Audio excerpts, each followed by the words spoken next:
Bali sebagai daerah tujuan wisatawan mancanegara menjadi salah satu pasar potensial peredaran gelap narkotika jaringan internasional. Hal ini sejalan dengan berhasilnya BNN Provinsi Bali dalam mengungkap kasus peredaran gelap narkotika jenis hasis yang melibatkan 2 WNA dengan modus yang berbeda. Kabid Pemberantasan BNNP Bali, Kombes Pol Imede Sinar Subawa, menjelaskan, kasus pertama diungkap dari kerjasama BNN Provinsi Bali bersama Bea Cukai Murah Rai pada Senin 22 Juli.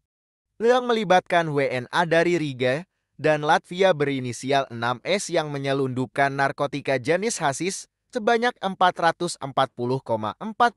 gram dan ganja sebanyak 977,83 gram neto yang disembunyikan di dalam tas yang dibawa VS melalui pintu masuk Bali di Bandara Gusti Ngurah Rai. Kasus kedua berhasil diungkap BNN Provinsi Bali pada 31 Juli 2024 di salah satu villa di daerah Desa Kemanuh Gianyar. Pengungkapan ini juga merupakan kerjasama BNN Provinsi Bali bersama Bea Cukai Ngurah Rai yang berawal dari informasi masyarakat adanya penyalahgunaan dan peredaran gelap narkotika di daerah tersebut yang melibatkan seorang WNA berinisial SO asal Skarholmen, Swedia. Setelah ditimbang di kantor BNP Bali didapatkan berat keseluruhan 201,28 gram neto.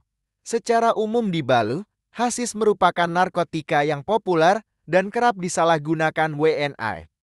Atas kejadian tersebut, kedua tersangka WNA tersebut dikenakan pidana pasal 113 ayat 2 atau pasal 111 ayat 2 Undang-Undang Republik Indonesia Nomor 35 Tahun 2009 tentang narkotika.